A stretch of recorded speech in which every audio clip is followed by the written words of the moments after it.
In this period of pogroms between 1881 and let's say 1927, the Jews that were fleeing Eastern Europe, it was practically a tidal wave of immigration to North America. You can see here in this map that they were fleeing to all areas, South America and North America. They made their way out by foot. They were coming from small villages. They were coming from big cities. And they just went to every port that they possibly could have to leave. And most people don't really know very much about their heritage and where they came from. And we just had these little shreds of information that I tried to piece together. And so I discovered when Anne said to me that her family had emigrated to Sibbald, Alberta, that there actually was quite a bit of activity in trying to bring people to settle the western part of Canada. And here you see a poster that was developed by the Canadian Railway encouraging people to come. And here you see that motif of it, there's wheat, you can come here, it would be wonderful. And how, as it related to the Jews, the French Baron Maurice de Hirsch was very involved in trying to rescue the Eastern European Jews from the pogroms. And in 1891, the Jewish Colonization Association was founded, and they established agricultural colonies in Argentina and in Canada. And so Anne's family went to Canada as a result of some of these efforts. At the same time, luckily, there were representatives and congressmen in the U.S. Congress who brought to the attention of the American public the increasing violence of these pogroms. And at about the same time, there was an opening up of immigration at the time of these really severe pogroms. So 1903, 1904, 1905. And with the opening up of immigration to the U.S., there was a flood.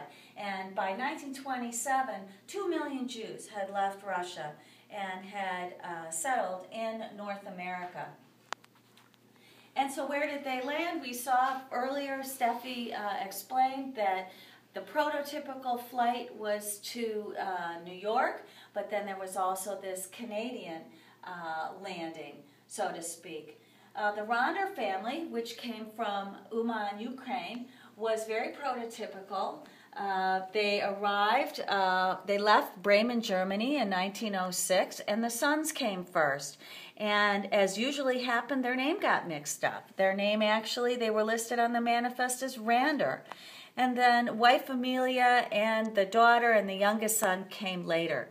They settled in Harlem, they had a cigar store, they spoke Yiddish in the home, and they forgot all about Russian because they had such a terrible life there.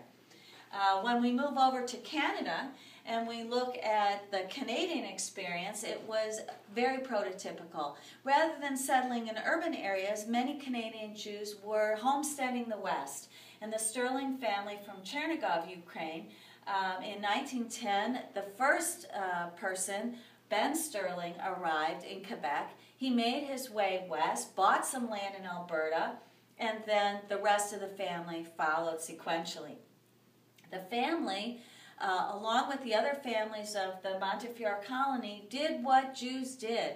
They made a community. They founded the Montefiore Institute. They had a religious school. They were married. They were buried. But the fact of the matter was that the agricultural land was very poor, and it was a very harsh life. They suffered through the flu epidemic that was worldwide in the 1918, 1920. And by about 1916, 17, they decided this was not such a great place to be. We don't really quite know where, when it was. They decided that Canada was not for them anymore. But Ben, as is usual, the eldest son, set out first, went to Southern California, and they all went to the Los Angeles area. And here we have a wonderful picture. They actually kind of went in a group. Ben went first, and then the family went. This is matriarch Fanny, And the leader who went first is Ben Sterling. Here he is back in the corner. They kept together even though they all had moved to LA, and they called themselves the Montefiore Club. They also spoke Yiddish in the home. They practiced a form of Orthodox Judaism. They kept their family together. And in fact, they were involved in business life. They took up new businesses. The Sterling Construction Company has gone 3 generations now in LA. And I think one of the things that really sums up the entire exhibit about these 2 families and also the passenger pigeon is that both Eastern European Jews and passenger pigeons were moving targets, hunted in their circumscribed territories. The survival, resourcefulness, and adaptation of Eastern European Jews in North America contrast sharply with the demise of the indigenous passenger pigeon that could not flee across an ocean to flourish anew.